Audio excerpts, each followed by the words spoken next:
It's a shame I couldn't be here with you today. I always prefer to deliver training face to face, but it's good to be able to talk to people about new and emerging drugs. I could talk about it all the time. In fact, I do talk about it all the time. This is the third session I've done in a week on the same topic. So I guess we'll just kick off if anyone doesn't have any comments or questions before we start.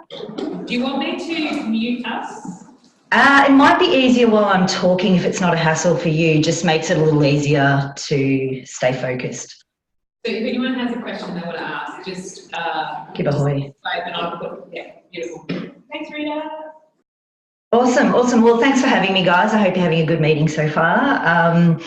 As Naomi said, I've done a little bit of research into new and emerging psychoactive substances. It's an area that I'm specifically interested in. So today we'll focus on a few of the key new novel substances that we've been hearing about and maybe hearing concerns about, both in the AOD and clinical sectors.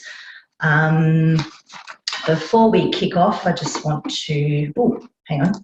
Can you, oh, I have to share a screen with you, don't I? Bear with me, just lost. Take two.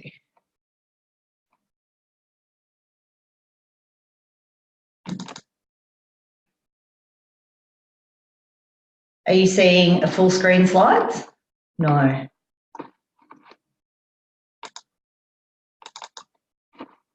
Oh, we had it down pat, Naomi, didn't we?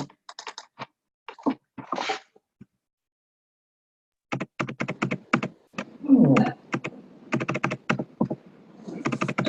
We can see your screen. All right, now you can see it, and then if I click through, you're all good? Yeah, very good. Beautiful. Sorry for the technical hitch. It's always something. Okay, cool. So just quickly, I'd like to acknowledge traditional owners of the lands we're on and pay respects to elders past, present and emerging, and extend that to all the Aboriginal and Torres Strait Islander people who are with us today or in our communities. So yeah, it'll be a quick whip around on new and emerging psychoactive drugs. We're going to go through some definitions and background very, very briefly. Happy to answer more questions if you've got any as they come up.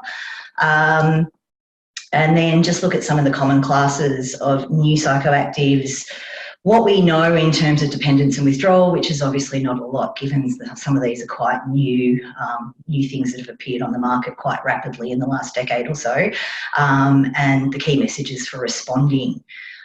In terms of other substances that are less new, but we might be seeing sort of new rates of use and harm, we'll touch really briefly on ketamine and GHB, but won't go into too much detail unless you guys want to ask some questions, and talk a little bit about Pregabalin, which is a new pharmaceutical substance or drug that we're starting to see some significant harms popping up as a result of their use.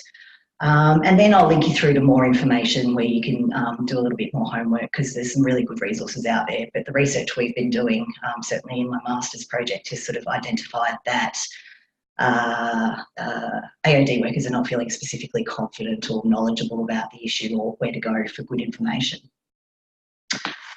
So when we're talking about new psychoactive substances, we're talking specifically about substances not controlled in the international conventions on narcotic drugs or psychotropic substances. But we are talking about any plant-based or synthetic novel substance that can pose or is considered generally to pose a public health threat similar to that of the illicit drugs that we're familiar with, methamphetamine, heroin, cannabis, alcohol, of course. There's a whole range of different types of terminology that have been popping up over the last few years, things like herbal highs, bath salts, synthetic cannabinoid receptor agonists or synths, research chemicals, drug analogues. So there's been a bit of variability in terms of the definitions and what people are actually referring to when talking about different classes of substances. So we'll sort of contain that a little bit today. But there's basically the new global common definition is NPS, new psychoactive substances. And I'll use that interchangeably a little bit with novel substances, because it gets to be a little bit of a mouthful sometimes to say out loud. So yeah, the key point is, I guess, that they're broadly considered to pose either comparable or more significant threats than the ones that we are quite familiar with because they've been around for quite some time. So feel free to jump in. As I said, if you've got any questions, Naomi can very much welcome interruptions. And we will, we can roll out from there, and then we'll have some more time at the end for questions, hopefully, as well. But what we know so far is that there's more than 900 substances have been identified globally in about the last decade and a half, according to the United Nations reporting systems. Not all of those get established on drug markets. They're not all currently in circulation or drugs of choice or preference for people. In terms of what's available in Australia, we don't know exactly, but it's somewhere between 100 to 200 have been identified. And we know that they're generally produced or developed to evade legislation or to produce cheaper substitutes that can mimic the effects of drugs that we're familiar with, particularly in countries like China where it's not illegal to produce them and it becomes cheap to transport them and move them around. But they're also sometimes produced to seek new sources of pleasure or have been identified as new sources of pleasure. So there's a whole bunch of reasons why people might use them. Population prevalence is pretty low here in Australia. We've really only got the NDSHS data to go on and a couple of other cohort surveys like the EDRS and the Global Drug Surveys, but realistically population prevalence is low. But despite that, anecdotally especially, because the research is not that great, we are seeing higher usage rates maybe in certain vulnerable populations. So particularly when talking to people in the sector, we're hearing about a lot of NPS use in youth cohorts, homeless people, certainly in forensic populations. In Europe especially, there's a lot of people with comorbid mental health problems and inpatients who are using NPS, and potentially higher rates of use in cohorts of people who are working in industries that are subject to, or industries or other circumstances subject to drug testing, like people on bail or child protection services and things like that. And we know that some of these substances especially, we're seeing increasing rates of acute and chronic harms, which is quite problematic, particularly in these more vulnerable cohorts. And we'll go through a little bit about what some of those are looking like and why they're a little bit unique to maybe drugs that we're kind of familiar with. And Rachel Sutherland up at University of New South Wales at MDARC has done some research to identify, certainly in Australian populations, NPS use may be a problematic or a marker for problematic substance use. Certainly people who use NPS tend to be polydrug users, obviously, and we see high rates of high risk behaviour and or dependence in some of these cohorts as well. And we know that there's gaps in knowledge, which I've already said. I think you guys all know that there's not a lot of confidence out there in terms of accessing good information about NPS. But what has been established in the literature to date and is emerging is existing AOD knowledge. The knowledge that you have is in most cases quite relevant to these drugs. Certainly in acute circumstances, we tend to treat the symptoms that we see in people, and that's perfectly relevant. So harm reduction tends to be the primary intervention used with these drugs, and the messages, although sometimes a little bit unique, are not that dissimilar to what you already know. So hopefully that builds a bit of confidence in terms of bringing these drugs up with clients and talking to them about them. And I think the issues are probably pretty obvious, so I won't spend too much time on this except to point out that few of them do become established on drug markets, but for the ones that are being used more prevalently, the effects are not really well researched or understood. There's no history of human consumption in these substances. And here in Australia, we have particularly limited monitoring systems compared to what they've got in Europe. So a lot of the info that we have access to tends to be emerging from Europe.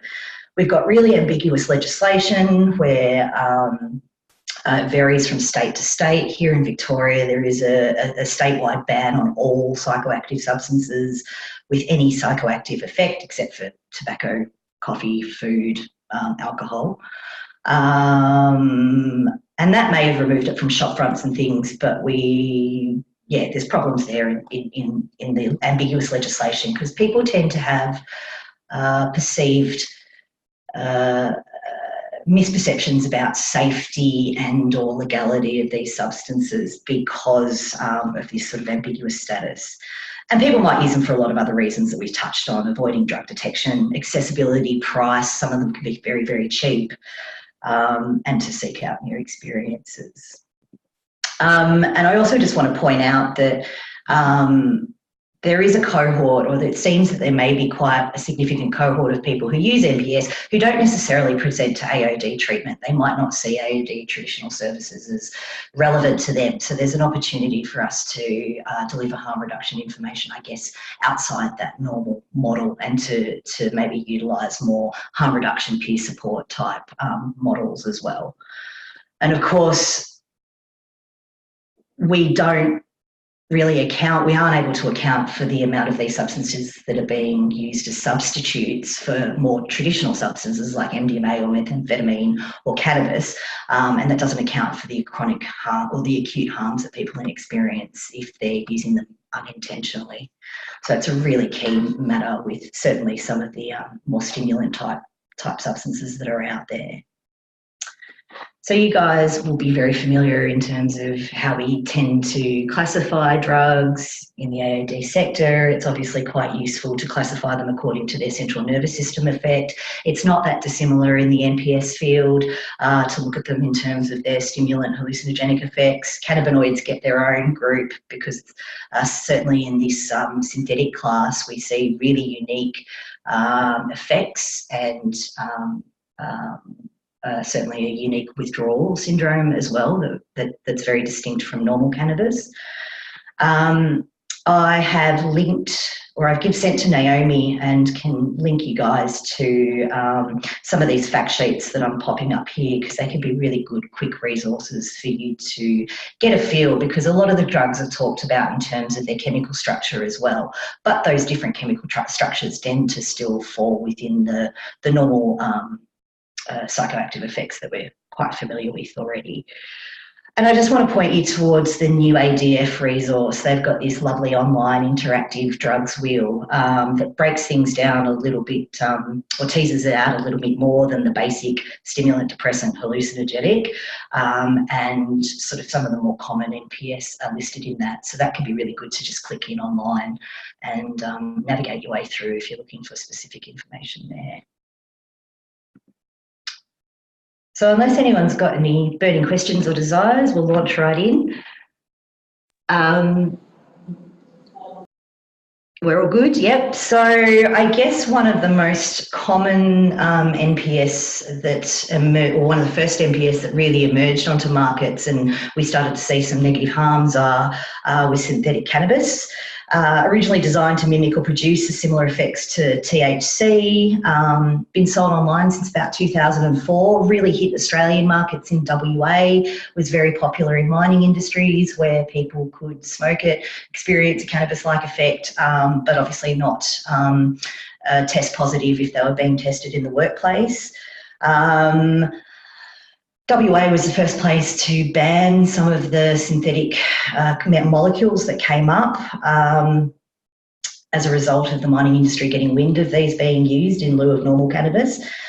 But it's really important to point out that since a lot of these strains have been banned, some of the newer substances claiming to be synthetic cannabis really don't actually mimic the effects of THC at all. They can be any type of research chemical soaked or sprayed onto any type of plant material and sold as cannabis. So people can be experiencing really unusual effects, and that's what we're sort of starting to see. Are you guys seeing a little bit of that up where you are up on the Murray? Not a lot? Not a lot. Okay, it's something to watch out for just because of some of the unique effects.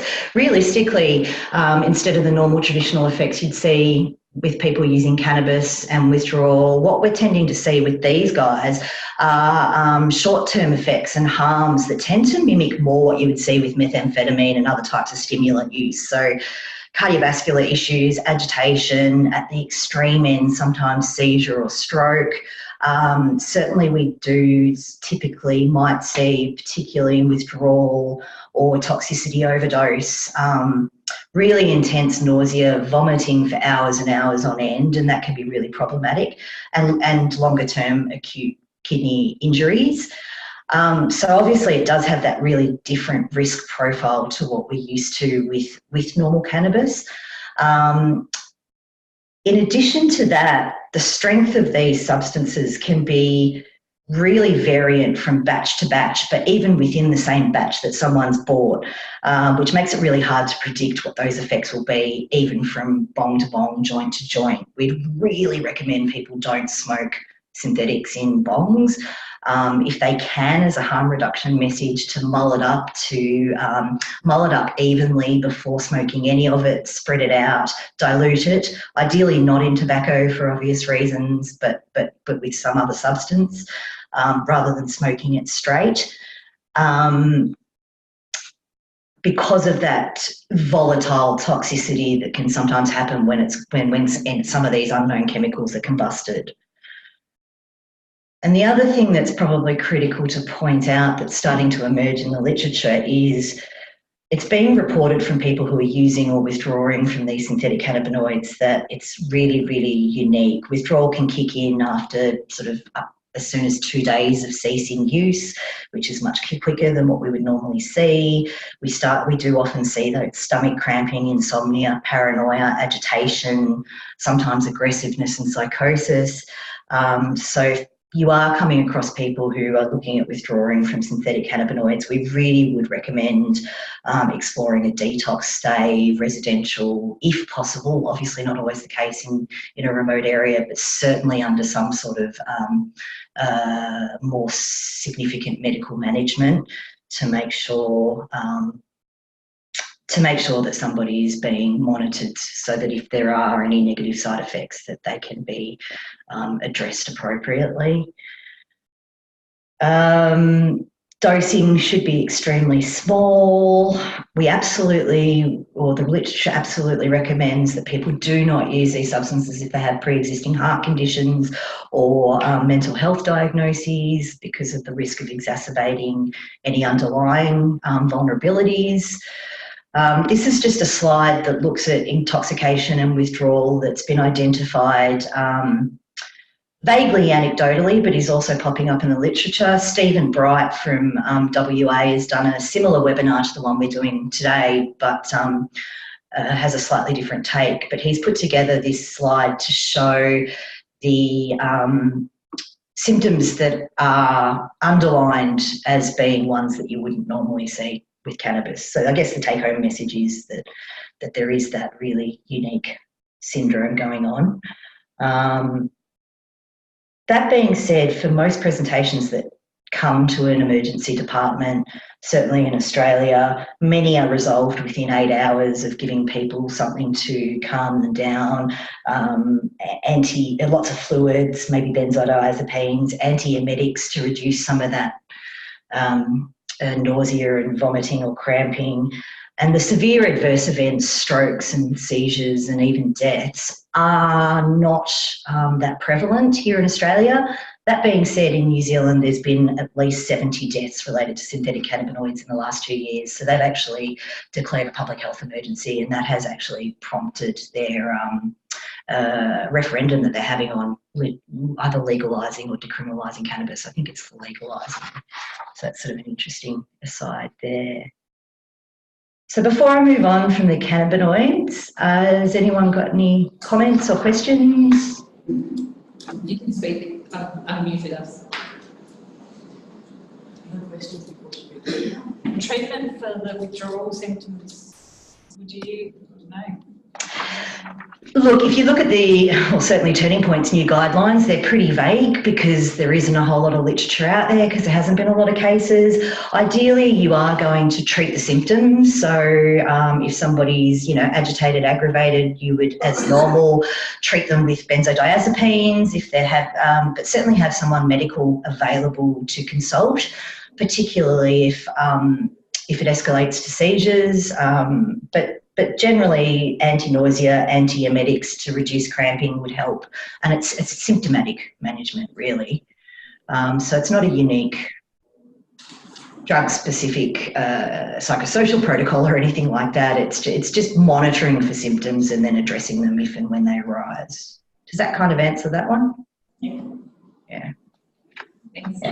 It's really... Sorry, go on.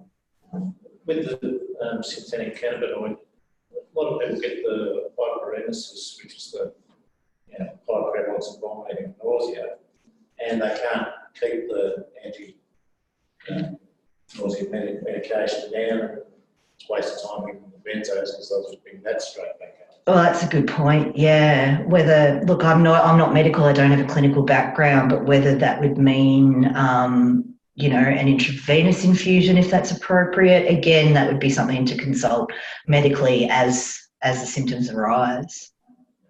But it's a good point, actually, if someone's constantly throwing up. Certainly we've heard about cases of young people in far north Queensland being airlifted to hospital after 24 hours of seizuring and throwing up. It can be quite severe in people who are already vulnerable. What's the high journey like? What's the effects of it? Because it seems like all the crap effects, but what's the positive one? Yeah, exactly.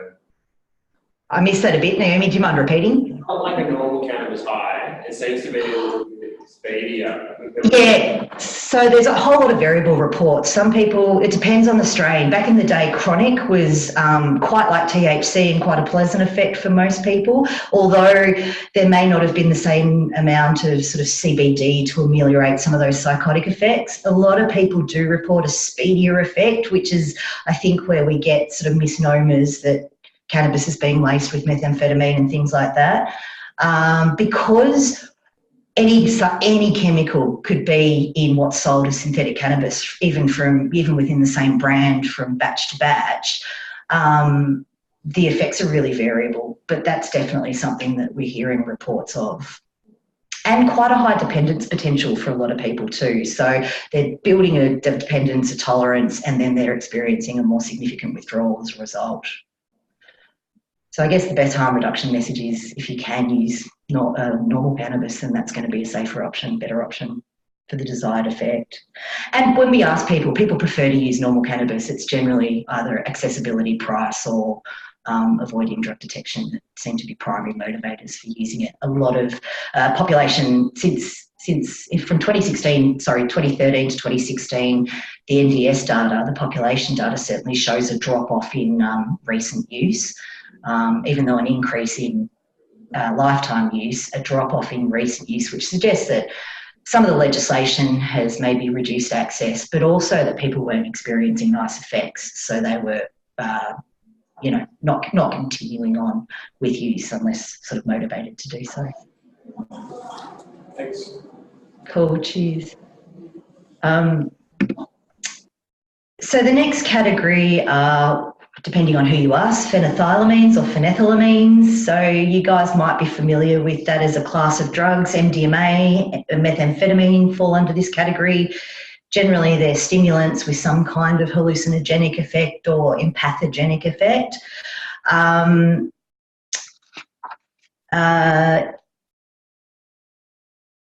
So they've got that documented psychoactive / stimulant effect. Examples of new and emerging phenethylamines that we're seeing in Australia are probably the 2C series and NBOM or NBOM that are popping up. Traditionally, sort of when they first emerged on markets, they were being sold on blotters for their really strong psychedelic effect, sometimes maybe missold as LSD. Really, really intense, quite long-lasting psychedelic effects.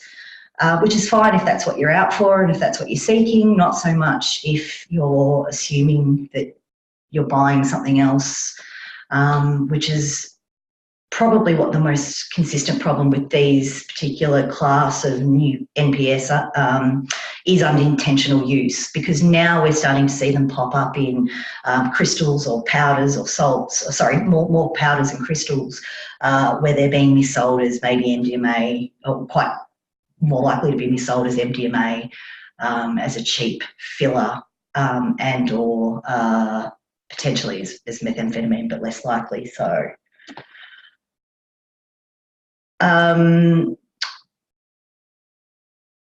2CB is no longer a new psychoactive substance, but we are seeing this other class of the 2C series.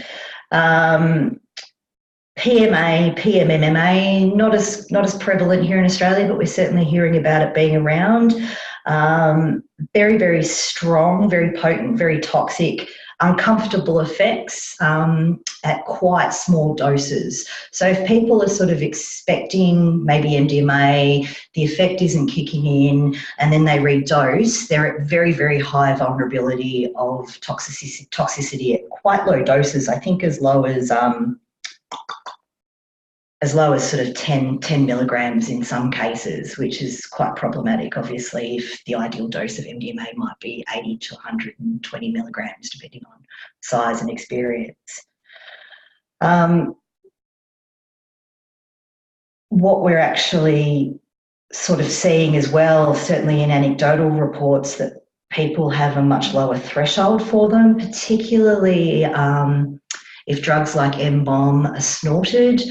We had a case in Melbourne a couple of summers ago where 20 people were hospitalised after buying a substance at one club in Chapel Street. Of those 23 people did die. Anecdotally, word on the street is that of those people who did pass away, they had snorted the substance, while those who had ingested it orally had some pretty uncomfortable trips and experiences that they weren't expecting. So there's obviously a clear harm reduction message there. If you don't know what it is, you haven't been able to test it, don't snort it if you can avoid it. Similarly, something like 2CB is extremely uncomfortable to snort. I think someone's described it as being kicked in the face by a My Little Pony. So I think there's this intense pain associated with snorting. So there's a clear harm reduction message in there. We also, with these particular, that particular sample or that particular drug that was forensically tested that caused the 20 hospitalisations, turned out it was a capsule being sold as MDMA that had both N-bomb and 4FA, two different types of very, very potent NPS phenethylamines in it, with a tiny little bit of MDMA in it. So it did actually, at a home reagent testing, using a home reagent testing product, did test positive for MDMA. So that's where we start to get problems with, I guess, the only reason that somebody would have done that, we suspect, is to be able to sell it as MDMA, which is quite problematic. In terms of withdrawal and dependence, we don't really know, but like any sort of stimulant, there is obviously a dependence potential. Again, it's a matter of managing, particularly acutely managing the symptoms that somebody is experiencing. We do know that because a lot of these drugs work on the serotonergic neurotransmitter pathways, that there is a higher risk of serotonin syndrome if people are using them in conjunction with drugs like MDMA, methamphetamine, or if they're taking particularly Maui antidepressants, which are heavily prescribed nowadays. But if they are, if they are using SSRIs or using medication like tramadol, there really is that high risk of that excessive serotonin syndrome where the body just loses capacity to regulate temperature. And at the mild end, that can be quite easily managed by reducing the temperature artificially, managing the person's symptoms. But at the high end, you can get sort of agitation, confusion, dangerously high body temperatures that result in seizures and significant liver and kidney damage. And I think we did see that in Gippsland over the last summer, where one of the festival deaths that did happen was definitely serotonin syndrome, although not related to NPS. I think the coronial reports suggest it was actually extremely high strength MDMA. So it's just being mindful of that in terms of drug interactions. So I'm going to move on to cathinones, which are more colloquially known as bath salts. Flakka, monkey dust is another one. They're stimulants. They're not dissimilar in chemical structure to phenethylamines, however you want to say it. But they are more amphetamine-like analogues. And bath salts is probably the most common one that we've sort of heard of in the media. There isn't a huge market or desire for these in Australia because I think we have such a successful, if you want to say, methamphetamine market. So people who are seeking out strong stimulants tend to still go for crystal methamphetamine. That being said, cathinones do pop up. Again, they tend to be missold as other substances or used as bulk fillers. They tend to be sold as a white powder or crystal with a yellowish tinge, either in capsules or can be put into pills. Mephedrone, methylone are probably the ones that first emerged on drug markets, but as I said, they never really took off here in Australia. But synthetic cathinones, monkey dust and flakka sort of have started to get a little bit of media attention here. But from all reports, yeah, they're not really popping up. The issue with them is, though, they have that euphoric stimulant effect, but they're very short-acting. So often there's a very short euphoric effect that wears off quite quickly, and then there's that strong desire to redose. And because they may not have been eliminated from the system, obviously you're just building up toxicity quite quickly in that respect. Having said that they're not that popular, there's some anecdotal reports that I think monkey dust or MDVP is being maybe used as synthetic cocaine, but obviously the lack of human consumption data that we have on them means that they're problematic. And in terms of dependence withdrawal, again, it's managed as if somebody presents for traditional stimulant use. It's really just that toxicity that we kind of are a little bit concerned about with these guys. There is one particular cathinone that has popped up certainly a lot in Europe in the festival drug taking scene, and has certainly popped up at every festival they've done drug testing at in New Zealand in the last 12 months. And we've seen 2 examples of this particular drug, N-ethylpentalone or pentalone, at both the Canberra trials where they did pill testing at Grooving the Moo Festival. They did identify N-ethylpentalone in at least one sample they looked at. This one's pretty nasty because it's a very, very, very powerful stimulant that can induce like 48 to 72 hour long sleep deprivation, potential psychotic episodes that last for, up to 2 days for some people. So it sort of comes on a little bit like MDMA, but has a much milder effect. So again, people expecting an MDMA experience quickly redose, and then they can be up for days on end. And really, we've heard reports of people thinking that that's it, they've lost their mind. We've heard reports of police not knowing that people are being affected by the drug in the way that it works, and therefore considering sectioning them, when really what people need is just a calm, quiet environment. If they're under medical management, obviously something to calm them down, and they really just need to write it out. It's about messaging and keeping them safe, and certainly in a festival setting, instead of sending them off to the emergency department, sending them off to a welfare area where they can chill out and have a cup of tea and actually just be calmed down, rather than exacerbating those symptoms. So that's another sort of one that's popping up. Again, I guess because it's a cheap filler, and easy to move across borders where it's not illegal to move it. So does anyone have any questions on any of those guys? No. I'll move on to synthetic opioids then. There's not a lot of learning to do in this respect. We know the harms of opioids.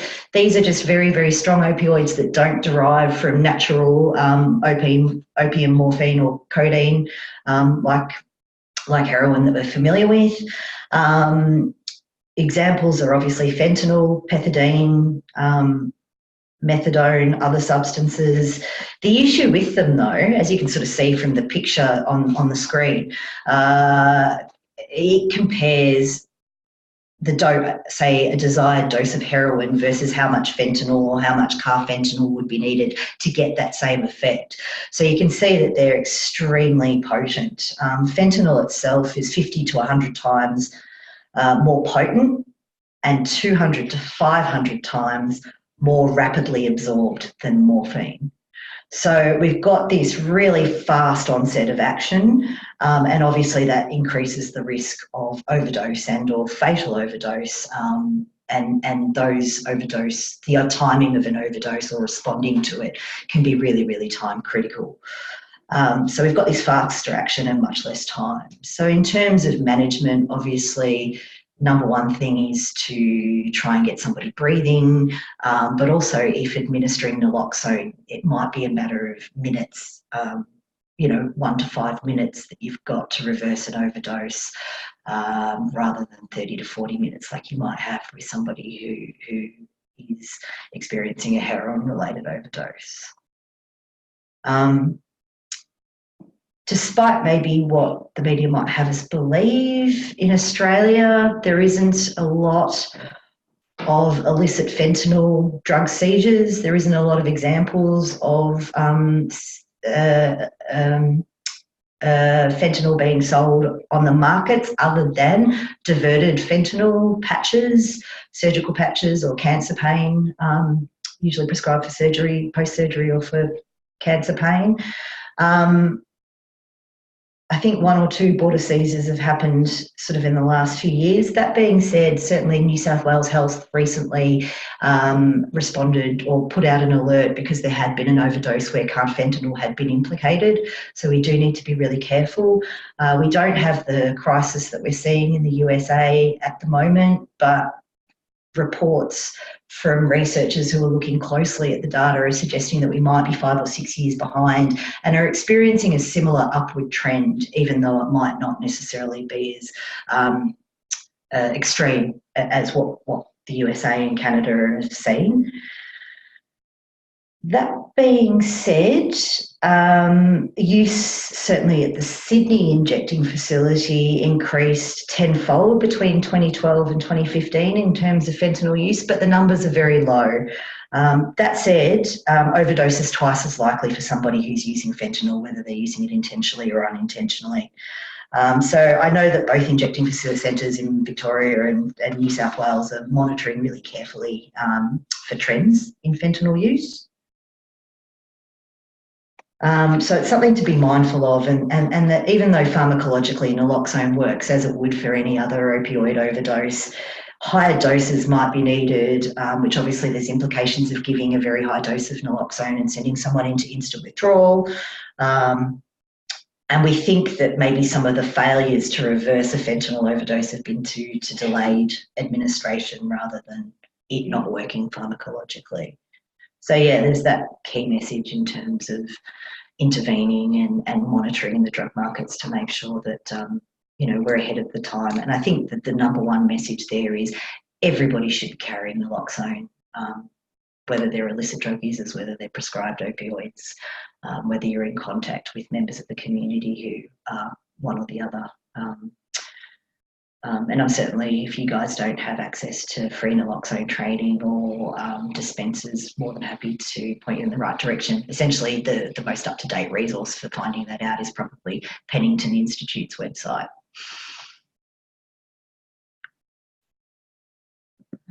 So we've got a little bit of time up our sleeve. I don't want to spend too much time on ketamine, except to... Rita. Yeah, sorry. Yeah, we do have a question about the synthetic opioids. Just checking. So naloxone, like if I'm giving a client a handover on how to manage naloxone and how to take care of themselves and who to in their family, you know, like that whole thing of giving them naloxone training. What do you say though if they're using fentanyl? If they're knowingly using fentanyl, obviously, ideally, you just want to make sure that they're aware that the timing is more critical. So obviously, I would recommend if you're sitting with somebody and they're both using fentanyl, not to use it take a shot at exactly the same time, because you don't want to both be intoxicated and miss that opportunity to revive an overdose. I would also just be clear that, you know, whether they're giving it intranasally or injecting it, to monitor the person, and if they're not responding, if they don't start breathing, then give them another dose of fentanyl. Of naloxone. So it just might be a quicker and faster repeat. The risk of that is if you give someone a massive shot of naloxone, they're going to go into instant withdrawal and then you're going to have a really awful experience. So it's unfortunately just a monitoring the person and responding. You might not wait several minutes. If they don't almost immediately start breathing again, then ideally what you'd want to do is be getting that person breathing, even if artificially. So I know that at the injecting facilities, most of their overdoses don't ever or hardly ever use naloxone. They just get an oxygen bag and they just keep that person going till they come round. And that can be all that's required. That's not ideal for clients who are sitting in a lounge room without an oxygen bag, but No, so the main message I think from what you're saying is that everything just has to be quicker. Yeah. And more attentive. Quicker, more attentive, and maybe more repeated doses if they are definitely knowingly using fentanyl. And if somebody isn't responding, the other issue is though that if they've got something else on board like Pregabalin or Lyrica, then they might not be, then the opioid effect will be reversed, but the other substance that's on board may not be. So the number one message is obviously call an ambulance and keep somebody breathing as long as you can. Yeah. Thank you. That's all good. So, yeah, we're seeing this interesting shift in ketamine use in Victoria. Look, I don't have an answer for why. Population prevalence is quite low, but when we look at sort of regular psychostimulant, ecstasy, and other stimulant users, normally from year to year, we'd be looking at usage rates about 10 to 35%, depending on the cohort. We've seen that jump to as high as 80 to 90% in Melbourne and regional Victoria. It might be because ketamine's not detectable in certain drug testing, certainly roadside testing doesn't test for it. I don't know that it's sort of just a party drug anymore. Whether it's just we've seen this increased availability, I'm not sure. Are you guys hearing or seeing more ketamine use? Yeah, so it's something to keep an eye out for, and obviously something to talk to clients about the risk, because I think it seems to be anecdotally that prices have come down too.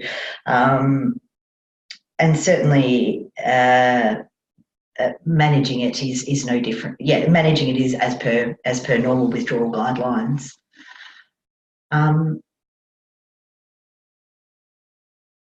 Don't know if there's been any change in terms of the way people are using it.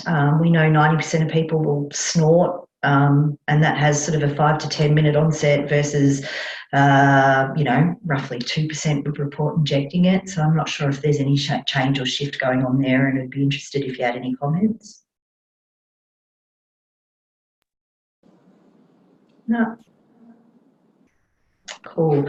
All right, I'm mindful I want to talk about Lyrica and Pregabalin. So I guess the only thing to quickly comment on about GHB and the sort of variants that we're seeing, GBL and BD, which are similar chemical structures but slightly more potent versions, is that, again, from some of the withdrawal centres here in Melbourne, we're hearing a lot more people presenting for treatment and withdrawal who are nominating GHB as a substance of concern. And I think a lot of people are still touting it as a party drug, and it's just absolutely not. We know that lots of people using methamphetamine tend to use it. I think initially we thought that people were using methamphetamine and then using GHB sort of to manage the crash and to pass out at the end of a binge. I don't think that's the case. We're certainly hearing more about people who might be smoking a lot of methamphetamine throughout the day, and if they're tweaking a little bit hard, they might use G to sort of ameliorate some of those effects while still going on and, using dangerous amounts or dangerous polydrug use patterns where the two are being used to sort of counteract each other. And obviously there's all sorts of risk of toxicity there.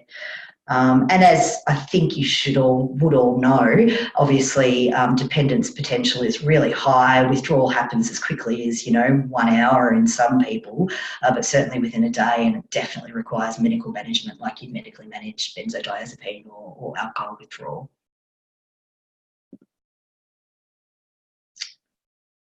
And just to spend a little bit of time, another new drug on the market that, from what I can gather, also needs medical management or certainly significant observation when someone's withdrawing is Pregabalin or Lyrica. And everyone I speak to, no one's really surprised. It's an anticonvulsant, central nervous system depressant. Originally developed as an anti-epileptic substance, but in about 2013 was put on the PBS as a non-opioid for managing fibromyalgia and other types of neuropathic pain. More recently, I've heard about it being prescribed for generalised anxiety disorder as well as patients with neuropathic pain. Sometimes the two go hand in hand. I think we're seeing a lot of it being prescribed in conjunction with drugs where it has a negative interaction. Certainly in Australia since 2013, and it was put on the PBS for neuropathic pain, it sort of very, very quickly became one of the most prescribed drugs. I think initially it was sort of seen as a bit of a wonder drug because it was a non-addictive, non-opioid pain-managing substance. Certainly, I think in prisons it's heavily prescribed where opioid use can be considered problematic.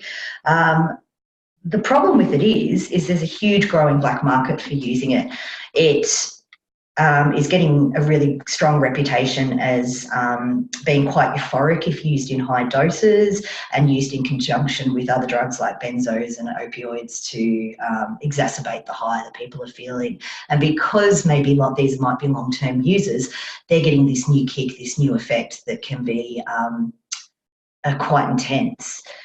The issue with that is we've seen a huge increase of multi-drug overdoses where pregabalin is involved. We're seeing a huge spike in ambulance attendances, and of those where pregabalin or Lyrica has been used non-medically, I think at least 40% of those were suicide attempts. So it has this negative side effect where people are experiencing quite significant suicidal ideation. And if this is people with existing vulnerabilities, anxiety and depression issues, this exacerbates pre-existing, vulnerability for suicidality. And that is the number one concern with this drug. It doesn't act on inhibitory pathways like GABA. It's actually got a unique profile where I think it acts on turning calcium channels on and off. So it's got quite a unique mode of action compared to some of the drugs that we're more familiar with. Is that the kind of sort of non-medical use that you guys are hearing about it, using it sort of to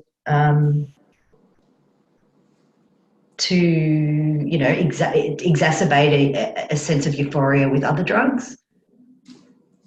It's more the nasty side effects.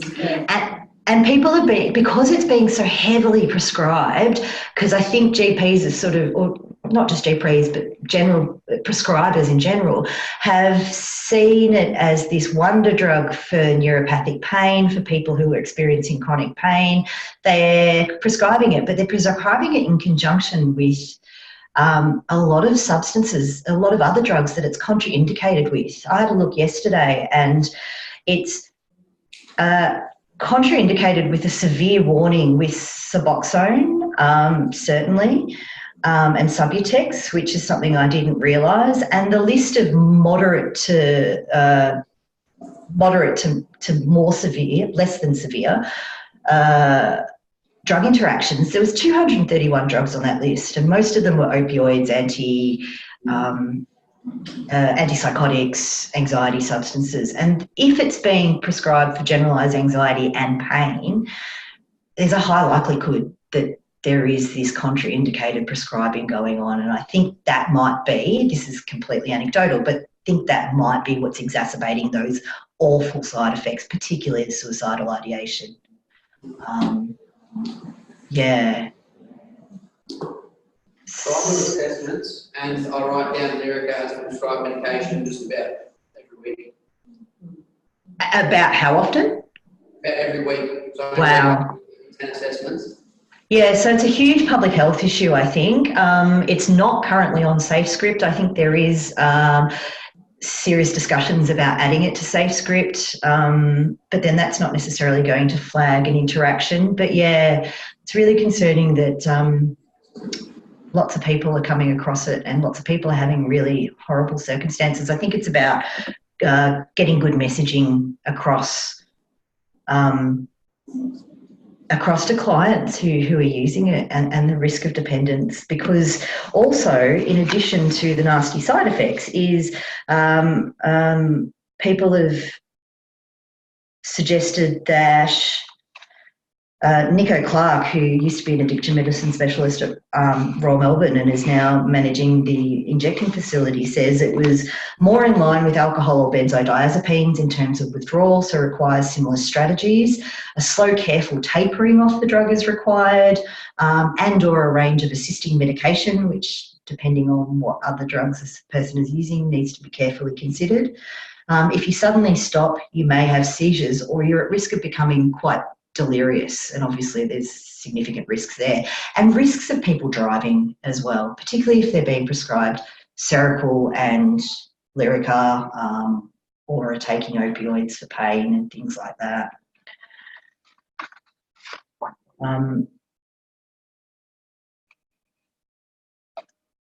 So yeah, that's one, and this is one of those ones where if somebody is using it in conjunction with heroin and they do experience an overdose, obviously you've got to contact 000 as quickly as possible, because it's not an opioid receptor agonist or antagonist, so therefore naloxone will not reduce or reverse an overdose associated with Lyrica.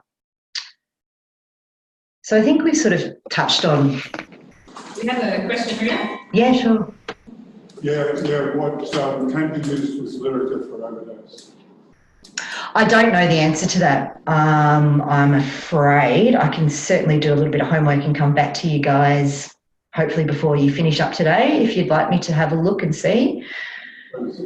Yeah. And being water soluble, does that mean then that people are using it intravenously? Yeah, so it's really easy to use intravenously because it is really easy to dissolve in water. So that's obviously a huge implication for people who inject drugs and have come across it. And I've certainly come across people just wandering around North Richmond who are very, very keen to talk to a stranger on the street about how awesome Lyrica is, and how they took 700 milligrams and had a shot of heroin and passed out for 4 hours, and it was the best high they've had in years. And that's really concerning in terms of implication for then ongoing awful side effects and or risk of overdose. Is there education then for prescribers? Are they being informed about this? Yeah, look, I mean, we're certainly trying to get the message out as much as we can. I think it's about having that conversation. I don't think it's negligent prescribing. I think it's just ill-informed prescribing, which you might argue are similar. But yeah, that message really needs to go out in terms of the indications. And I think because it's being considered for SafeScript, it will then be embedded into training around using SafeScript before that becomes compulsory early next year. Thank you. So I'm just mindful of wrapping up. I don't want to cut off any other questions. I think the messages are really clear here. I don't need to sort of drum them home. I do think there's a really huge opportunity to bring together clinical expertise and lived experience and peer support and harm reduction in terms of getting messaging out there about some of these new and emerging drugs and patterns of drug use. But I want you guys to know, ultimately, really, you're still in your clinical role, you're still treating symptoms and you're still treating them almost as you would, except for those few unique, certainly synthetic cannabis, I guess, is the take-home message, has the most unique toxicity and withdrawal that you wouldn't normally see with normal cannabis use. But it's really just harm reduction messaging and getting that message out there as widely and loudly as possible. And those messages are things like carrying naloxone, normal universal harm reduction. You know, if you're not sure what's in something and you're going to snort it, to crush, to dab, to wait twice as long as you're normally going to wait, which is, you know, young people and people seeking a certain experience aren't necessarily going to heed that, but obviously just getting that message out there that there are ways to be safer if possible. If it's bitter, it's a spitter is a key one for N-bomb. It has a very, very distinctive taste. So for someone who's experienced using certain substances and it tastes bitter, they say spit it out. And obviously where possible to access testing kits or services. And I can link you in with some good articles about how to use reagent kits properly for people who are interested in learning a little bit more. And there's some links up there for you guys that are just resources that I use that I think are really useful in terms of harm reduction. HRV, obviously, the Global Drug Survey and the Loop in the UK have some really good sort of club drug specific type messaging and alerts. Arrowwood and Blue Light are national, local and international user peer-based organisations where people can test their drugs and put reports online. Obviously, that comes with a significant caution that people shouldn't necessarily make assumptions about the drugs or the content. The effects of what they've got is going to be the same as what's reported online, but at the moment, this is sort of the best type of access to early warning and messaging that we have. For more information about drug interactions, because certainly in my research that was the thing that people were most concerned about in terms of these new psychoactives, this chart, which is going to look really squished on a little screen to you, but this chart is available for free for download or via this link. It's a really comprehensive chart in terms of how different drugs interact with each other, whether they have a synergistic effect. Obviously, that has to be delivered with normal harm reduction messaging about, you know, safety of using illicit drugs, but whether they have synergistic effects or whether they have severe, dangerous contraindications, so they're colour-coded, and that can be really, really useful. And you can access that on your phone, I think, if you have an iPhone, but you can also just pull up combinations on the TripSet website. It is a peer-based run organisation, but again, a really good, useful resource if you're interested. And here's just some links to some things that I think are useful.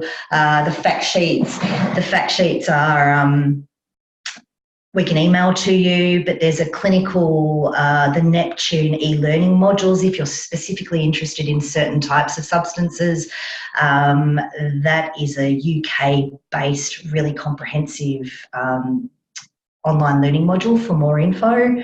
And there's a couple of other webinars that have been done, both by Stephen Bright, who I've mentioned, and Shane Dark in UNSW, and they sort of have similar flavours but slightly different slants to what we've been looking at today.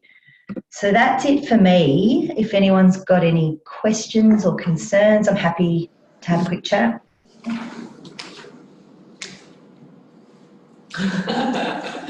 Very comprehensive. I hope that's because I've been comprehensive and I haven't totally bamboozled you by talking too quickly. But look, if you do have any questions, my contact details are here. I've emailed Naomi the slides so you guys can have a PDF copy. I'm available to chat online anytime, or certainly will respond as soon as I can. And I'm happy to go away and find out a little bit more information about managing Lyrica overdose and try and get back to you as soon as I can.